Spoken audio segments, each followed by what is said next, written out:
Iconic Business, le luxe by BFM Business. Audrey Maubert. Iconic Business, le luxe par BFM Business, un univers digital et une émission exclusif, intemporelle, mythique, responsable et déculpabilisée. Au commencement, la Chine était un terrain de jeu pour les maisons de luxe, marché de croissance, marché euphorique, mais terrain miné à présent, marché lesté, des habitudes de consommation qui changent, un luxe occidental boudé, une reprise qui se fait attendre, autant de défis pour les grands du luxe. Analyse aujourd'hui dans Iconic Business avec Dao Nguyen, fondatrice de Essentia by Dao.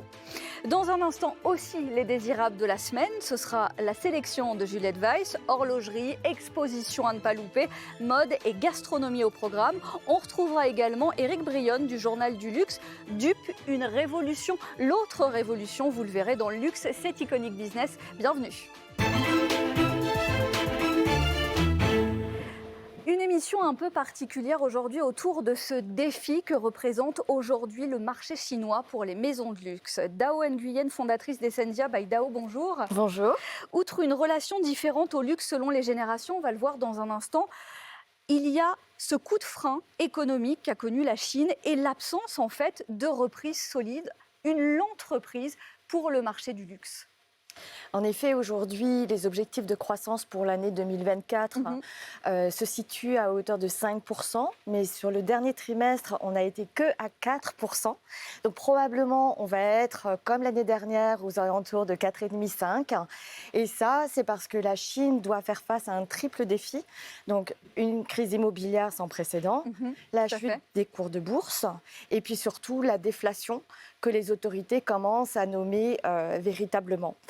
Et dans ce contexte-là, la consommation fléchit et la consommation de luxe, bien sûr, fléchit également. En première ligne, au moment où c'était un énorme de croissance pour les géants du luxe, LVMH et d'autres, les grands du secteur ont trop cru à l'Eldorado, à un marché complètement acquis. Oui, probablement parce qu'on a été habitué à considérer les Gen Z chinois comme une source de croissance. Et il y a un appétit de consommation de ces jeunes qui sont quand même au nombre de 260 millions, si on comptabilise les post-95, 2000, 2005. Donc on peut dire que pour les marques de luxe qui se sont implantées dans le marché chinois, c'était un relais de croissance extraordinaire. Une relation pour autant beaucoup plus volatile au luxe. C'est pas la même chose en fait. La Gen Z a le pouvoir d'achat, mais on a vu des achats de plus en plus tôt, en ligne, un panier moyen de plus en plus élevé. Il y a déjà une différence de taille, mais aujourd'hui, ça tout saute. Elles changent leurs habitudes. Oui, alors bien sûr, il y a la crise économique. On a aujourd'hui 14% de chômage chez les jeunes hors étudiants, ce qui est considérable. Et bien sûr, ces jeunes arbitrent au moment où ils ont des difficultés à trouver un premier emploi, où les salaires diminuent de 6 à 10% en nominal. Bien sûr qu'ils diffèrent ou ils réfléchissent, ils sont très rationnels.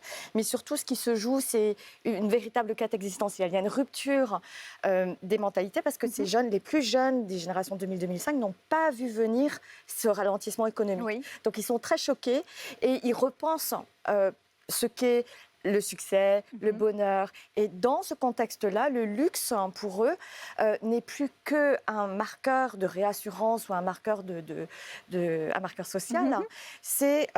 Ils l'appréhendent comme un compagnon de route. Donc, ils privilégient les voyages, un certain art de vivre. Et aux côtés de marques établies comme Dior, Hermès, on va trouver aujourd'hui des marques comme Moncler, ou même des marques comme Lululemon, Astérix, qui, dans leur système de valeurs et de pensée, en fait, sont autant désirables que les marques de luxe. Donc ça... il faut voir en fait à la surface ce qui se joue, mais aussi en profondeur ce changement de mentalité. Mais c'est une vraie révolution culturelle et sociétale en fait. Complètement. Et les grandes maisons de luxe, les grands acteurs du luxe, tous nos calls en Europe n'ont pas vu venir, n'ont pas anticipé cette révolution. Alors, le marché chinois, il est très volatile. Il y a beaucoup de différences interculturelles et en général, on a tendance à les sous-estimer. C'est-à-dire qu'en Chine, même avant la crise, une marque comme Chanel, elle doit aller regagner les consommateurs sur chaque génération, au sens chinois, c'est-à-dire tous les 5 ans. Conquérir régulièrement. Voilà. Alors que dans des marchés plus établis, on prend pour acquis que c'est une marque qui est désirable. Oui, et puis on se transmet cette culture de la Absolument. désirabilité. Absolument. Et j'ai vu dans les interviews que j'ai menées des jeunes nés dans les années 90 qui disaient « Ah non, non, il n'est pas question de mettre un Coco Mademoiselle pour aller travailler parce que tout le monde peut l'avoir et ça veut dire que tu n'as pas de goût. » Et puis Chanel a mené cette campagne avec leurs grandes expositions. Oui. Et j'ai vu les personnes des années 90 et puis 95, plus jeunes, être complètement retournées. Donc ça se regagne. Et là, dans un contexte qui est très tendu et plus difficile, évidemment que, en fait, il y a un temps de latence, mais les marques ont besoin de se réajuster pour rétablir le contact. Donc on attend, sur le marché chinois, la génération attend aussi que ces marques soient des marques avec des valeurs, des marques presque culturelles. Exactement. Elles attendent en fait un alignement sur les valeurs. Si c'est un compagnon de vie, alignement sur les valeurs, alignement sur les choix esthétiques, mais alignement aussi sur la sincérité. Et donc, quand on parle de sincérité, c'est intégrité créative. Quand on dit unicité, innovation, ça paraît être des mots valises. Oui. Mais pour ces jeunes-là, en fait, qui sont très connaisseurs parce qu'ils apprennent sur les réseaux sociaux. Ils sont très rapides à détecter si la création est fidèle à l'ADN de la marque, si elle apporte quelque chose de nouveau et s'ils sont en ligne avec ça. Donc c'est une conjugaison de facteurs qui rend le marché aujourd'hui plus complexe qu'il ne l'était certainement il y a 5 ans. Oui, on avait une lecture finalement un peu primaire, un peu simpliste du marché chinois, et notamment par le fait que ça se développait très très vite, ça se diffusait très très vite via des influenceurs, et que finalement c'est beaucoup plus profond et ça demande aux marques de redoubler d'ingéniosité. Oui, et de compréhension de manière très granulaire de la psyché, des attentes, des croyances de ces jeunes Chinois. Et donc, on parlait des valeurs, vous parliez des valeurs, il y a aussi ce phénomène de, en fait, halte au signe extérieur de richesse. Il y a une honte qui s'installe sur le luxe occidental. Je voudrais requalifier cette honte du luxe parce que, en effet, on a vu dans les études un parallèle être établi entre le luxury shame aux États-Unis lors de la crise de 2008 et ce qui se joue aujourd'hui. Or, dans le contexte chinois, c'est un petit peu différent. Donc, il y a 2 grilles de décryptage. La première au niveau sociétal, la seconde au niveau individuel. Au niveau sociétal, le gouvernement a relancé le programme de prospérité commune en 2021 qui consiste à mieux répartir les richesses entre les individus. Et ça veut dire qu'ils sont très attentifs à un étalage ostentatoire de richesse, parce que dans un contexte de tension, et ça peut aussi générer beaucoup de découragement auprès des jeunes. Donc au mois de mai dernier, par exemple, ils ont suspendu du jour au lendemain un certain nombre de comptes sur les réseaux sociaux qu'ils jugeaient excessifs ou indécents. Donc ça, c'est peut-être reformuler la honte du luxe en attention à ne pas créer de tension. Et puis au niveau individuel, en Chine comme sur les marchés occidentaux, il y a le désir et l'attention pour le quiet luxury. Oui, tout à fait. Qui parle d'un luxe plus feutré et qui parle d'une maturation et d'une sophistication du goût. Donc on est peut-être arrivé aussi à une certaine maturité du marché chinois et de sa relation avec le luxe. Et puis il y a eu aussi ce phénomène pour les maisons qu'il a fallu intégrer cette politique de rabais. Et en fait, c'est un espèce de cercle vicieux. Les stocks d'invendus ont gonflé et donc il a fallu baisser les prix. Mais alors ça, c'est un coup de canif pour l'ADN des maisons de luxe. C'est très compliqué. Je pense qu'on arrive de toute façon au terme de ces activations qui sont très tactiques. On a vu sur le 618, donc l'activation du 18 juin, qui est le pendant du Double 11, le 11 novembre, que cette année, les ventes ont, au global, diminué de 7%. Et on voit le désintérêt des consommateurs. 60% d'entre eux disent qu'ils ne savent pas exactement quand ça commence. 40% d'entre eux trouvent que les mécaniques de promotion sont trop compliquées. 30% disent que ce ne sont pas des vraies promotions. Et au global, le consommateur, il est plus rationnel. Il voit bien que ce n'est plus la peine de stocker autant.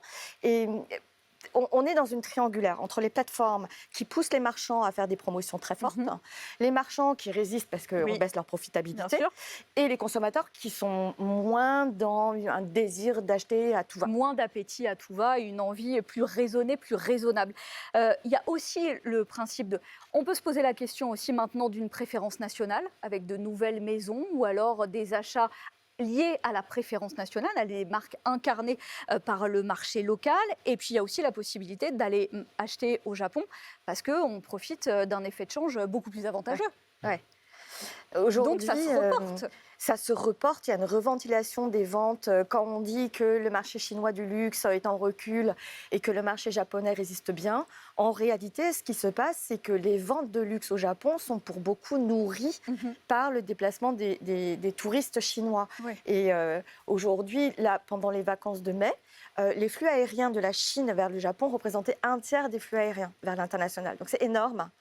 Et les dépenses en duty-free des jeunes Chinois ont augmenté de plus 170% quasiment par rapport à 2019. Donc on voit bien qu'il y a un arbitrage. Ces jeunes sont très rationnels et ils vont chercher au Japon des économies de 25 à 50% sur les articles qu'ils achèteraient en Chine. Donc il y a un report et il y a des gagnants dans l'équation. Est-ce que tous les segments sont touchés? Notamment, je pense à la joaillerie, à l'horlogerie, parce qu'il y a quand même des marques ou des maisons telles que Van Cleef qui lancent encore des projets de flagship en Chine, qui continuent à s'installer et à se développer. Est-ce que là aussi, c'est une clientèle qui est sélective et des marques qui subsistent encore?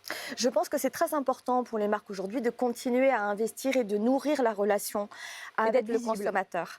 Et non seulement d'être visible, de sortir du lot, mais de montrer qu'elles les comprennent. C'est toujours cette idée de compagnon de vie, et le discours des marques devrait s'ajuster parce que jusqu'à présent, on a eu beaucoup d'éducation, de communication sur le patrimoine, sur l'expertise. Or, aujourd'hui, je pense que les jeunes Chinois attendent davantage une résonance culturelle ou d'être intrigués, d'être surpris. Et ça peut se passer sur le marché chinois et ensuite ils vont acheter au Japon.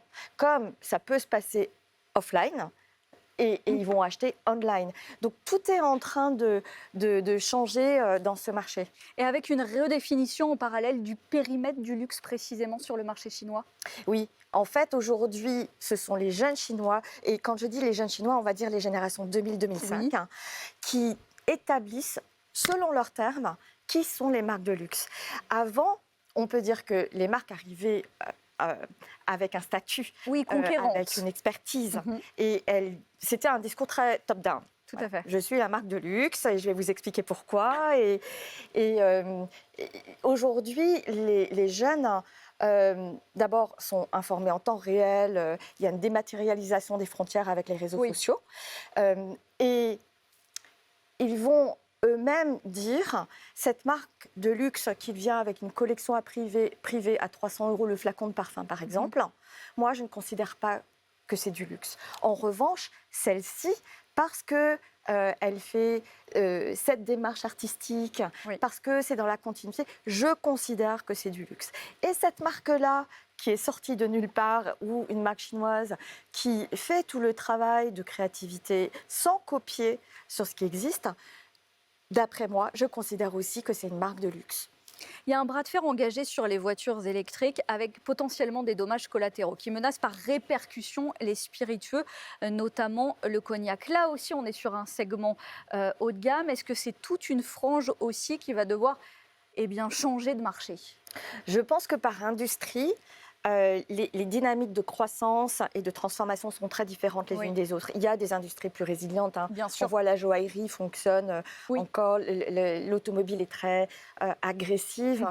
Et donc, en fait, il faut vraiment réfléchir industrie par industrie pour voir en fait, les leviers que les marques peuvent avoir auprès de leurs cibles. Et l'avantage concurrentiel se fera à la marque qui arrive à être plus résiliente et à être en adéquation avec la culture chinoise actuelle. Pour moi, c'est vraiment une histoire de désirabilité. Et c'est ça qui va permettre en fait, aux marques de résister et dans le temps d'établir leur présence auprès des jeunes Chinois. Merci beaucoup Dao Nguyen, fondatrice d'Essentia by Dao, d'avoir été dans Iconic Business. On y voit plus clair sur le marché justement et ce qui bouscule à l'heure actuelle, ce qui redéfinit les codes à l'heure actuelle pour les maisons de luxe. Dans un instant, le bout du raisonnement, le bout du phénomène, c'est l'explosion des dupes. On verra ça avec Éric Brignone qui nous explique tout de suite les désirables de la semaine, tout ce qui vous a fait envie, séduit et intrigué ces derniers jours. Avec Juliette Weiss, journaliste Iconic Business, et Éric Brignone, directeur général du Journal du Luxe. Votre sélection, Juliette, cette semaine, notamment une exposition au musée Guimet, qui a commencé d'ailleurs. Exactement, alors c'est une plongée, Audrey, dans l'opulence de la dynastie Ming, la lignée d'empereurs qui a régné sur la Chine de 1368 à 1644. C'est vraiment une période d'essor culturel très riche pour la Chine. Et cette exposition, elle dévoile le fastueux savoir-faire des orfèvres de la cour impériale à travers une collection inédite de bijoux, mais aussi d'objets, évidemment, en or. Ces pièces, elles ont soigneusement été sélectionnées en partenariat avec le musée des Beaux-Arts de Xiang à Xi'an et elles offrent une vision spectaculaire de la richesse et du raffinement des parures féminines de l'élite chinoise. On y découvre dans cette exposition une scénographie immersive particulièrement raffinée qui propose un véritable voyage visuel dans la société Ming entre les coutumes et l'importance de l'or, non seulement en tant que symbole de richesse, mais aussi comme un outil de transmission culturelle et sociale. Alors on va voir de la fonte, des ciselures, du sertissage, filigrane, granulation. Chaque procédé, il est détaillé vraiment précisément grâce à des contenus multimédia inédits qui ont été conçus avec l'école des arts joailliers. Et c'est à voir jusqu'au 13 janvier. Exactement, ça a commencé, c'est jusqu'au 13 janvier. Exactement. Et puis là, on va noter aussi sur les agendas, direction le musée du Louvre, et c'est assez rare pour le signaler. C'est la première fois que le musée du Louvre se penche à ce point-là sur la mode. Il va accueillir le musée du Louvre en 2025, du 24 janvier au 21 juillet, une exposition unique. Vraiment, le musée va explorer les liens entre la mode contemporaine et les collections historiques du musée, collections dans lesquelles elles puisent leur inspiration. Alors là, ça va être une surface de 9000 m² avec 65 looks, 30 accessoires. On va aller des années 60 jusqu'aux années 2000 et ce sera vraiment un dialogue avec des objets d'art du Moyen-Âge, de l'époque byzantine ou encore du Second Empire. On va y découvrir, Audrey, des créations iconiques, issues de maisons de couture comme Jacques Doucet ou encore Madame Carven. Alors pour la petite information, la créatrice, elle avait d'ailleurs fait don, Madame Carven, d'une centaine d'objets français du XVIIIe siècle au musée du Louvre en 1973. Toutes ces créations, elles seront mises en relation avec des œuvres d'art, un véritable dialogue sur l'influence réciproque entre art et mode. Un joli voyage entre le passé et le présent qui permettra de mettre en relation mode et art à travers le temps. Oui, c'est intéressant de voir les inspirations à chaque fois et le cycle vertueux. On revient sur la tour d'argent qui reconduit sa vente de vin, les automnales. D'ailleurs, je vous invite à retourner sur le site d'Iconic Business et de retrouver la tour d'argent au moment où ils ont fait ce renouveau sur le site. Et là, c'est une 3e édition. 3e édition, l'établissement propose aux amateurs de grands crus une sélection de 300 vins à maturité disponibles exclusivement en ligne. C'est une vente exclusivement en ligne. C'est un véritable trésor qui est issu de la cave historique du restaurant avec des bouteilles qui datent des années 70 jusqu'aux années 2010 et elles ont toutes été choisies par Victor Gonzalez, le chef sommelier de la maison. Bon, il y a des terroirs particuliers, des terroirs de prédilection. Il y a des terroirs de prédilection, notamment la Bourgogne, vraiment territoire de prédilection de la Tour d'Argent. C'est largement mis à l'honneur puisqu'on va retrouver la moitié des références qui proviennent de prestigieuses appellations de la Côte de Nuit et de la Côte de Beaune. Cette sélection, elle se complète par une large gamme de Bordeaux. On inclut 51 pépites. On va noter les Sauternes d'Oisy-Védrine, Château Climens 1988 ou encore les Rouges de Sertan-de-Mai 94 et Pougeot 96. Et on va terminer par une image toute particulière qui nous a marqué, Juliette. Je ne sais pas si vous avez vu ça, Éric. On savait la maison Pierre Cardin, surtout la licence Pierre Cardin partout. Il n'y a clairement pas de frontières là. Ne s'arrête plus Pierre Cardin puisque pionnière de la mode futuriste, elle ajoute une nouvelle dimension à son héritage. Elle s'associe à l'agence spatiale européenne. Si vous nous suivez justement à la télévision, vous découvrez les images. On voit bien la signature Pierre Cardin, le label Pierre Cardin sur cette tenue étonnante. Tout à fait. Alors après les combinaisons spatiales lunaires imaginées par Prada assez récemment, c'est au tour de Pierre Cardin de s'y mettre. Alors il était déjà célèbre pour des designs très futuristes, très avant-gardistes. Cette fois-ci, on ajoute la technologie. Ces silhouettes, elles sont composées d'une combinaison intérieure souple avec un juste au corps et d'une combinaison extérieure qui vient habiller le scaphandre. Évidemment, elles doivent répondre quand même à des missions importantes. Oui, c'est pas que de la mode. C'est pas que de la mode. C'est pas que de la mode, encore heureux, parce qu'alors là, il faut vraiment simuler autant que possible les conditions du réel liées aux futures sorties sur le sol lunaire. Chaque détail a été pensé pour améliorer l'expérience d'entraînement, que ce soit pour les mouvements dans des environnements à gravité réduite ou pour la manipulation d'équipements sophistiqués. Et merci Juliette. C'est amusant, parce qu'il y a un an, Prada faisait la même chose avec la NASA. Oui, voilà, Alors, il faut Cardin est chacun- un Dupe de Prada. Quelle transition magnifique qui plaide complètement pour sa paroisse. Eric, le phénomène des dupes a pris d'assaut le monde de la beauté et du luxe. On parlait à l'instant du marché chinois avec Dao Nguyen. Et bien là, en fait, c'est un peu l'aboutissement, c'est un virus, c'est la tendance révolutionnaire même, les dupes. Exactement. Alors déjà, un dupe, c'est quoi? C'est comme du Canada Dry, ça c'est pour les vieux. Entre guillemets, on se rappelle de la Non, on le référence. dit pas. Ça ressemble à de la copie, ça a le goût de la copie, mais ce n'est pas de la Non. copie. Alors, une dupe, abréviation, c'est duplicata. Jusque-là, C'est un- on suit. Voilà, est un produit qui ressemble fortement à un article de luxe par sa forme, sa couleur, sa texture, mais vendu forcément à un prix nettement inférieur. Il s'agit d'une alternative économique, donc une révolution déjà dans Dans le monde de la l'ADN de la copie. Le deuxième point, c'est une révolution à la fois algorithmique, économique et médiatique, rien que ça. Algorithmique, pourquoi? Je prends l'exemple de TikTok. On est pratiquement à 4 milliards de hashtags dupes. 4 milliards. Exactement. Donc ça ne fait que progresser. Donc ça veut dire quoi? Ça veut dire qu'aujourd'hui, clairement, les réseaux sociaux au global et les algorithmes en particulier poussent dès que Les vous dupes. faites un contenu sur les dupes. Alors, petit chiffre économique, Gartner a prévu que le marché des dupes qu'en parfumerie, c'est 10 milliards de dollars Ah d'ici oui, 2025. en Ce n'est effet. pas rien.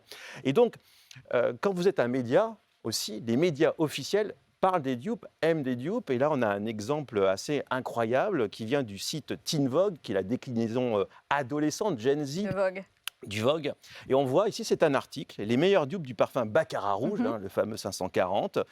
Cette publication présente une section de parfums, sauf que ces parfums, ils sont entre 10 dollars et 135 dollars. Et qu'est-ce qu'on trouve dans ces dupes? Alors c'est très surprenant. Alors, on a des parfums Zara, et ça va jusqu'à même Burberry et des celebrity parfums avec Ariana Grande. Donc, comment expliquer cette révolution? Oui, quel vrai phénomène. Voilà, je donnerai 3 grilles de lecture. Bon, la première, vous l'avez citée forcément avec l'hyperinflation. Oui. Le luxe est victime de son propre piège. Avec cette hyperinflation qui, certes, lui a permis de maintenir des chiffres de croissance honnêtes, on va dire, mais qui cache aussi forcément une baisse des ventes assez dramatique. Et en même temps, on a une hyperinflation tout en intégrant une forme de baisse de qualité. Donc on voit qu'on est vraiment sur un système extrêmement vicieux. Le deuxième point, la génération Z, la en parlait. jouissance Z, en fait, il y a quelque chose de fondamental, un insight clé sur la Gen Z, elle veut du luxe au quotidien. Donc du luxe au quotidien, il n'y a rien d'exceptionnel finalement, je le veux tous les jours, mais forcément il faut des Ça va moyens. pas au prix du luxe, quoi. Exactement. Donc il y a des raccourcis ici. Et puis une dimension politique ici. Alors ça Attention. s'appelle la France insoumise Touch. Alors ils ne seront pas au gouvernement, mais ils sont dans la A mode. priori, non. Alors c'est un fait intéressant parce que quand vous achetez un dupe, vous êtes fier. Alors que c'est vrai que les anciennes générations, on cache les On copies. cache plutôt, Voilà. hein. Pas du tout sur la Gen Z. Elle est fière de porter du dupe parce que c'est un doigt d'honneur au grand capitalisme ici. Et pourquoi France Insoumise? Un phénomène très intéressant lors des dernières élections. On voyait beaucoup et d'influenceurs et d'électeurs Gen C'est Z, LFI, décrypter leur look Leur look. Il y avait le avant look d'aller voter. associé. Bon, on est dans une luxification des dupes. Oui, alors on est dans un Là, on total. vient dans les concepts. Hein. Alors voilà. Les dupes touchent toutes les strates de la population, de tout âge et de tout revenu. Et c'est ça le phénomène neuf ici, avec un snobisme, même pour les plus riches, avec ce chiffre incroyable. En Angleterre, 35% des consommateurs les plus aisés continuent à acheter des dupes, même s'ils peuvent se permettre d'acheter Mais l'original. parce que c'est un engagement finalement, c'est Mais une non. revendication. Exactement, il y a une revendication, il y a un achat malin, un Ouais. achat intelligent, et le problème de la valeur perçue. Là, on va le traiter, je pense, toute la saison ici. Et puis en Chine, pour continuer, on a ce concept de dupe de qualité qui s'appelle les pink tea ici. Donc c'est le super dupe qui est quasiment la même qualité ici. Donc Et je finirai par 2 idées assez simples. Un insight chinois révolutionnaire, on considère qu'une marque est toujours la dupe d'une autre. C'est terrible ça. Donc ça veut dire quoi si on creuse un tout petit peu? C'est qu'on est vraiment dans aujourd'hui peut-être un essoufflement de créativité et peut-être de trop-plein du marketing du luxe. Si tout le monde est dupe de quelqu'un, c'est qu'il y a un problème quelque part. Est-ce qu'on rajoutera l'intelligence artificielle pour Ah, justement booster la créativité, non? Peut-être. Bon, grâce à Eric, dans tous les cas, cette chronique va être exponentielle, ça va être énorme avec l'effet des dupes. Merci à tous les deux. Merci. Iconic Business, le luxe par BFM Business, toutes les semaines et dès à présent sur l'app en replay en podcast et sur les réseaux sociaux. Iconic Business, le luxe by BFM Business.